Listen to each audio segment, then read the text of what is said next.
Excuse me! I really think this is a mistake. You sound pretty romantic about the power of a kiss. And there you go. Hello!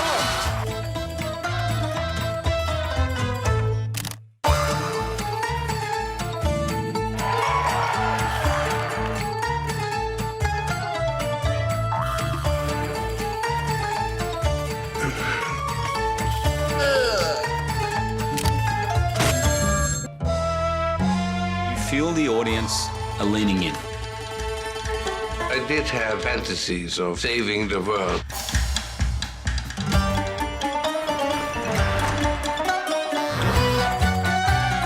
Of course.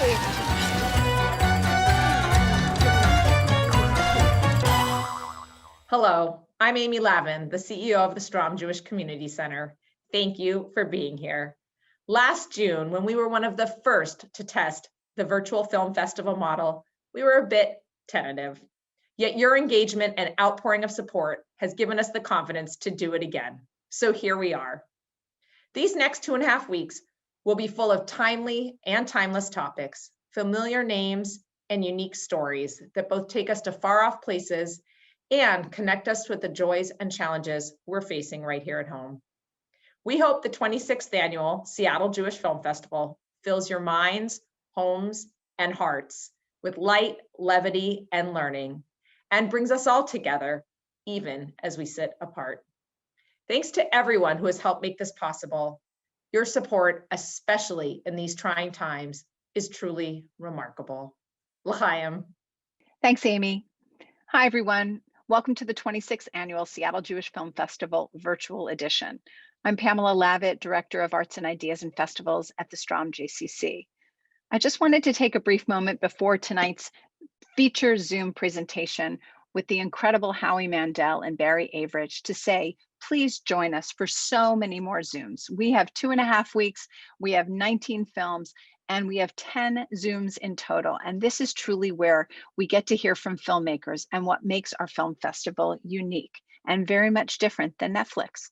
So please join us for as many as you can. I also owe a huge debt of gratitude to the following people who have made it possible for us to be virtually together again. Thank you so much to our sponsors and our donors. Thank you to the JCC leadership and board of directors, and especially the Arts and Ideas team and my colleagues.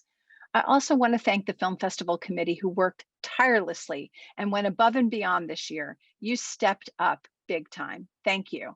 You know who you are. I also just wanted to say that we have an incredible group of culinary partners to make it a special event. So please go to our culinary partners page and order your food. Some of it you can pick up at the JCC in person. Of course, it's a drive-by. So thank you all for being here. Thank you for being virtually with us and with each other. And hopefully these films will lead to deeper conversation and engagement, light, levity, and laughter.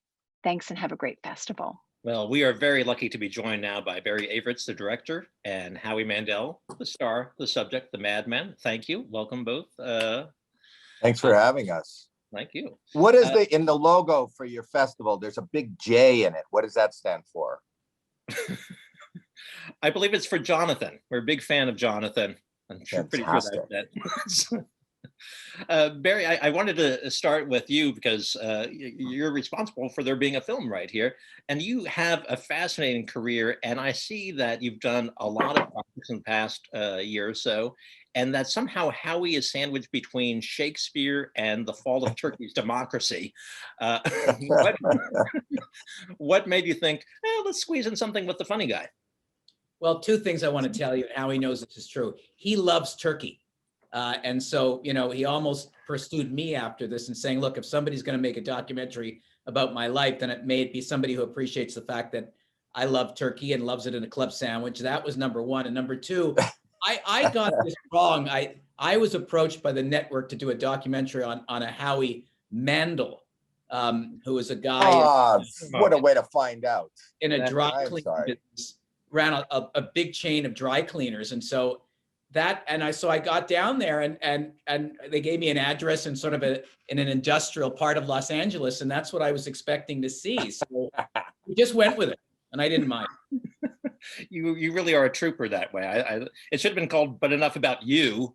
We want to get to the real Howie, but let's talk to this Howie. Welcome, sir. How are you? I'm fantastic. I am. You could not be. If there's a pandemic, how is everyone? How are you? Should be stricken from the list of questions that people should be asking in these days. Okay. You just got to assume that this is hell for all of us. But thank you very much for having and continuing with the festival in these times, and to shine a light on Jews in film, because people don't know that there are Jews in film. Yeah, it's a long kept secret. Well, we are hoping as Jewish people to finally get a break in show business. So I think films like these, spotlighting people like Howie will give us an opportunity. We're pulling through. So I've got to ask you this. I mean, I know that you love attention, and documentary would seem like a lot of attention, but one of the things, the little themes I pick up on is that you like to be in control of things and in control of people. How does it feel giving up a little bit of control to Barry in this case?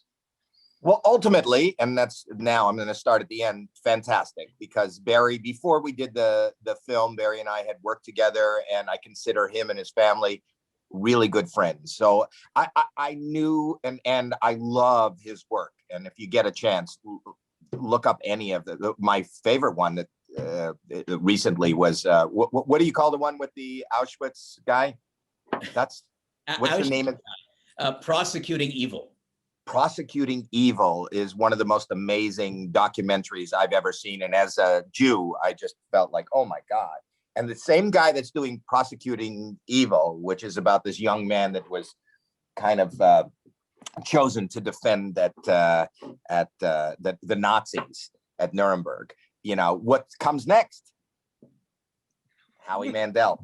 So I'm just here to lighten it up. The opening act was the Holocaust, and then Howie, and then and to that end, I was nervous. You say I like attention. I like the idea of being in control. I don't know that I like attention per se. I like, and if you watch it, you'll realize that I am in a quagmire of mental health issues as far as dealing with anxiety and depression and pandemic. And, comedy is my coping skill. So if anybody was going to handle it delicately and I didn't have to worry, I felt like I was in good hands. But what are the chances that a world-renowned germaphobe would say okay to doing a documentary on his life, and then this is like a bad joke in the midst of the making of this, or right at the beginning of the making of this, a worldwide pandemic breaks out, which I've been living for 64 years anyhow, up until this year. And now I feel like, my God, Barry is like the best producer I've ever, look what he did. Look what he created around me just to kind of get that out of it. Well, it was crazy because we had shot really sort of the heart of the film with Howie, for him grueling, because there's just, hours and hours. I think at the end of one very long point, I don't use notes, and we just really get into it for, I think, 6 hours one day, and he was just spent because it's a lot. And then we shot him at America's Got Talent backstage and on stage. And then I flew back to Toronto, and within 48 hours, the world closed and we had to finish this film. And it was, I was nervous about that. I mean, most filmmakers were basically stopping filming altogether as television shows or major films, or postponing productions, but this wasn't an option. We wanted to finish, and certainly saw an opportunity to a certain degree because this has been so much of Howie's life, and then we're in the middle of it. Well, I think it's a fascinating time that you bring up. And Howie, I'm curious because I share a lot of your anxiety issues, and certainly I'm wildly claustrophobic. I get that. But in terms of the germophobia, COVID would seem like a great time for you because it just sort of confirms what you feared all along. But have you found that you miss being around people more than you possibly expected? Absolutely, and what I've learned more than anything in the midst of this is how important comedy is to me. I fell into it by accident, and you'll hear that story in the movie. But that is the only, that is my comfort zone, because that forces me to live in the now, to be on stage in a live audience. And that's kind of this kind of distant communication with strangers. It's not engaging. I'm not talking to somebody like I'm talking to you right now, and I can see your face, but I can engage my innermost. I say, as a, I've said it in the documentary, everything I was ever punished for, expelled for, gotten in trouble for is what I get paid for, and it was a dare. That is my comfort zone.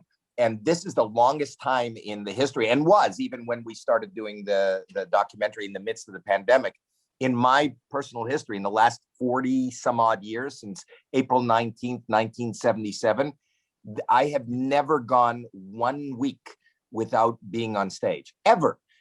We go to dinner and I find a club. I'll do a concert someplace and then find out if there's a club open in Madison, Wisconsin, at midnight, there's 3 people left. I just need that. And it's not about the attention. I don't know what, I think that's what forces me to live in the now. And then all this noise on the outside goes away when I'm doing comedy, when I'm forced to kind of come up with something. That kind of fear and exhilaration keeps me in the now. So this pandemic has, I don't know what your listeners, but effed me up badly, so it's not, there's no comfort in saying, told you. There's no comfort in saying, see. This is just nothing but incomfort. I have moved my therapist into a whole new tax bracket. My medications have doubled. So I think when your currency is humor, people tend to kind of take lightly what you say. But, I am the definitive emblem of, the comedy and tragedy masks. They're really close together. They're both just smiling. One's just upside down. That's like the outside is comedy and inside is tragedy. And it's hard, I'm smiling and it's hard. Laughter is my panacea. If I'm not laughing or making somebody else laugh, then I'm crying. And Warren, to add to that, I had a close friend of mine say to me last week, we're talking, we're all complaining about the lack of travel and the lack of certain pleasures we love. And somebody said to me, if Howie's can cope with it, then we should all be able to cope with it. And it's true, because he does make us feel better that if he can manage through this, then we'll find a way. It's hard to believe it's been a year, but I do understand his, the absence of performing and entertaining on that end of it. I mean, it's how do you go home to or stay with your family for a year when when there is no stage and they know your humor. It's tough. Yeah, I feel like I'm a little broken right now, but that's okay. I think we're all a little broken, and ultimately we'll pick up the pieces and put them back together. But this was, in the midst of this, when this was just starting, as crazy as it felt, like Barry said, and found these amazing ways to do it by, socially distant, COVID friendly, where he set up cameras in LA in my office and directed from Toronto on an iPad, and the people who set up the cameras set them up. He checked the shots, they left, I was alone. But in the midst of this was a little bit of a panacea, just to stand in front of a camera outside of my house, unlike I'm doing right now. It kind of helped me, the making of this documentary helped me get through this pandemic that surrounds the documentary. You talk about, in the end of the film, you talk about this idea of distraction. You've already mentioned comedy as a coping skill, but you talk about distraction. And I'm curious, what are you distracting yourself from? Is it purely from the anxiety and the OCD, or I got the sense it's distracting you from something greater than that? Well, I don't know if the word is greater, but I'm distracting myself from myself. When there isn't anything externally to engage in, then my mind, like all of us, engages in your own mind. And my own mind, for whatever reason, always goes to a dark place and just sits there and sinks lower and lower and lower. And it's fear and it's guilt and it's every possible negative Jewy thought you can have, but to like umpteen times till where you can't even function. So I need to do something externally. I need to be distracted. I mean, I need my medication. I need my therapy. I need my family. I need my friends. I need my support.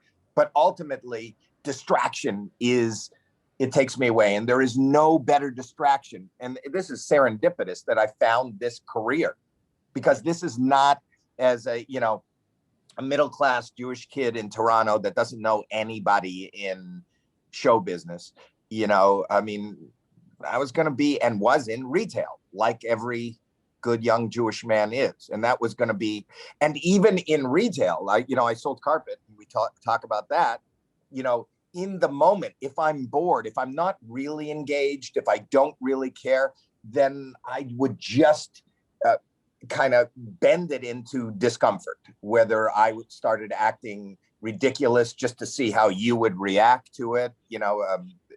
It's just that brought me into the moment where I didn't have to sink into my own darkness. So even as a carpet, go ahead. No, I'm going to say, and Warren, what's interesting about him, even with the extraordinary success and diversity in his career, if you've spent any time with Howie, it's like that scene in Goodbye Columbus. Any room that you walk into, he's constantly measuring it, and he will tell you how expensive the carpet or what kind of flooring is necessary, or this is 600 yards by 200 yards. It's amazing wherever you go with him, even on an airplane, he's looking at the quality of the carpet. It's not left him. It's a weird thing. Still with the 6-inch ruler? Yeah. Pardon me? Oh yeah, that's from the movie. But that's kind of indicative of what I do, So I went in and I sell carpet, and then I'm just going to I could have blown the sale. I measured somebody, for those that haven't seen the film yet or don't know, I measured somebody's house for carpet with a 6-inch ruler, and it's absurd. It takes hours. But for me, the distraction and the fear of what they're going to just come over and kick me in the head, get out of the effing house now, that kind of moment and that kind of adrenaline is what keeps me going. It's like my living roller coaster of life. When you're on a roller coaster, you can't really contemplate other stuff that's going on in life. I want that adrenaline thrill. And for me, that adrenaline is always exciting kind of awkwardness or fish out of water feeling. And if it doesn't exist, I'll create myself to be the fish out of water, where everybody else in the room is just looking at me. And my entire life, my wife and my mother and everybody always said, well, where's the joke, Howie? They just think you're an idiot. And I go, well, that's okay. That's okay. I don't mind if somebody thinks I'm an idiot. That's kind of funny because I'm controlling it. And right. You said that at the beginning. I'm hearkening back to what you noticed about me. If I can control it, if I can make you think I'm an idiot, then I'm not an idiot. I want to make you think I'm an idiot. I want to make you think that what I'm doing is real, And if I'm able to do that and I'm actually doing it, and you believe it, then that's even better for me. A lot of comedians want just that one laugh. For me, if I could just annoy one person or put them in an uncomfortable position, I feel like my job is done. That creates more adrenaline for me. That's scarier than making somebody laugh. There's still time to make it awkward. Don't worry. Speaking as somebody who's only known you through the screen, but I do remember not knowing your name, but seeing you on Make Me Laugh years ago, because I loved that show. And seeing you today, right, through all your different iterations, you actually seem like a calmer person to me. It actually seems like you are grounding over time. You may still have all the energy, but you seem a lot more rooted than you once did. Okay. But maybe I am. And I think I am just generally like any human being. I'm 65 years old, and you get you're looking at life from a different perspective, and I'm a parent now, and I'm a grandparent now, and that changes your perspective on life and should ground you. That's what life is about, experience is about. But even as a young comic, I don't know if I'd use the word grounded, but even that kind of manic energy, which I explain in the movie, was real. In the moment, take anybody who had no aspiration to be a comedian, who had no aspiration to be a performer, and you put them on stage. And then again, there is my discomfort. I didn't prepare. I just went up on a dare, and I'm standing in front of hundreds of, strangers at Yuck Yucks in Toronto, and they're just waiting for me to do something. That is terrifying. And I didn't hide that terror. And then it was like, okay, all right. And then they're laughing at the, all right, the okay, nervous energy.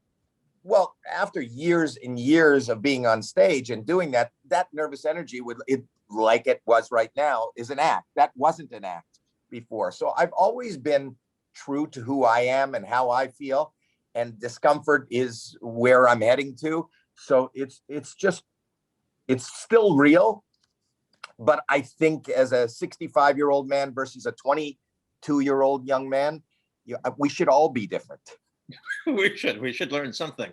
That your audience went as soon as Howie said, given that it's a Jewish audience, as soon as he said he was 65, that the audience almost immediately went, oh, he's 65, because it's that question, and how much does he make? but 65, I would have guessed, they always have an opinion. Right. That's what I loved about Jackie Mason was my favorite. He used to come out late because he used to give the audience time to figure out how much they paid for the ticket, how many in each row, so that we could all do the math and figure out how much he made. How much do you think he makes in 90 minutes? You realize he makes $10,000 every minute? Barry, I have to ask you, is Howie's energy and that need for distraction something that just plays into your hand as a filmmaker? Or were there any hurdles to that? No, I mean, I grew up in a house with, comedy albums. And a love of comedy. My parents loved it. And so I would study the albums and tell the jokes. And so, I mean, to me, Howie, I've said this before, if there's a Mount Rushmore of comedy, he's on there, and everybody sort of had their own laneways, but, of the greats of, Robin Williams and Jonathan Winters, in terms of not just telling jokes, but inventing a style of comedy, then it's Howie. And, it's part of that. So no, as a filmmaker, I loved it. I needed to find the right rhythm in the film for the storytelling, because there's so much on that end of it. But I had no serious concerns about making the film with him versus other comedians that I've made films about, or other subject matters on that end of it. This was a joy because I truly love him.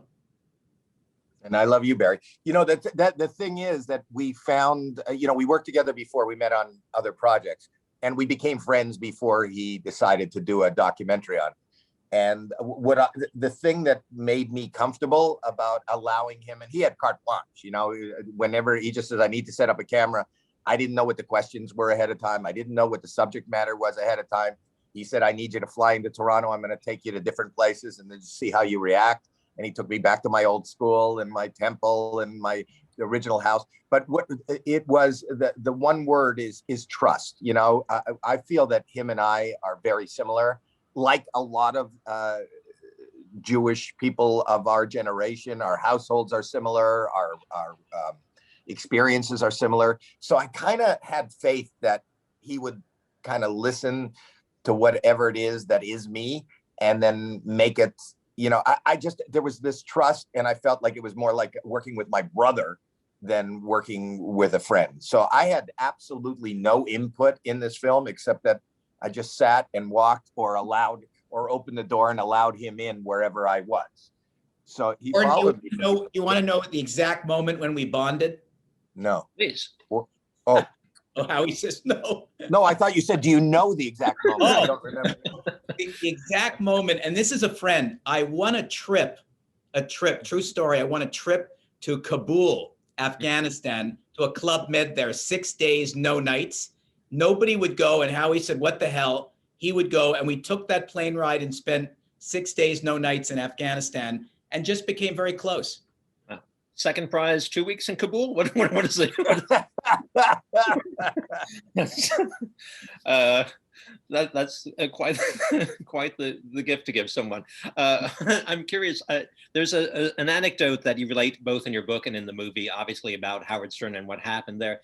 And I'm just curious, in retrospect, how you feel about Howard Stern in that moment. Do you hold any sort of bitterness about that, or do you think it's the best thing that could have happened?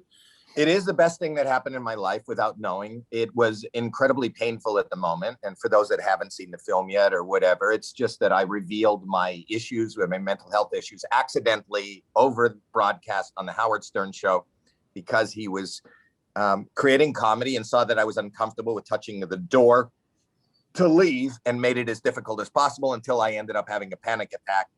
I thought I was in a commercial and explaining to him that, no, I see a psychiatrist and I have obsessive compulsive disorder and I take medication and you're going to have to drive me to the hospital if this doesn't open. The thing is that I also understand, you know, I love making prank calls. I love doing AGT. I love in the moment for the comedy and the show, you know, you have to be, and that's what I was talking about, my panacea of being on stage in the moment. In the moment when I have nothing to do and I show up and somebody's getting up and they're walking out and I'm going, you know, hey, buddy, you're not even waiting for the punchline. You know, in any of those given moments, you don't know where that can go. You know, I can go, you're not waiting for the punchline. And then he could turn around and go, no, it's not you. I just got a call on my phone that my family was in a terrible accident. And then here I am trying to make fun of somebody that's walking out of the room in the midst, and then it turns really dark. By the same token, I was on the Howard Stern show and he was having fun and it became a bit. He didn't know. And part of the reason why I'm thrilled that it came out is because nobody knows. There's a stigma, you know, anybody who's dealing with any kind of mental pain. And I'm not talking about something that's diagnosable. I'm talking about just the pressure of work, a relationship breaking up, being diagnosed with, an illness or some loved one is diagnosed.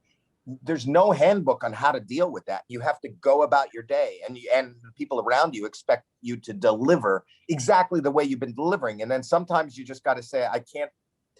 In our workplace today, you know, you can go, oh my God, I can't. I need a root canal. I gotta run. I can't work. I just called the dentist, emergency. I'm going to go get a root canal.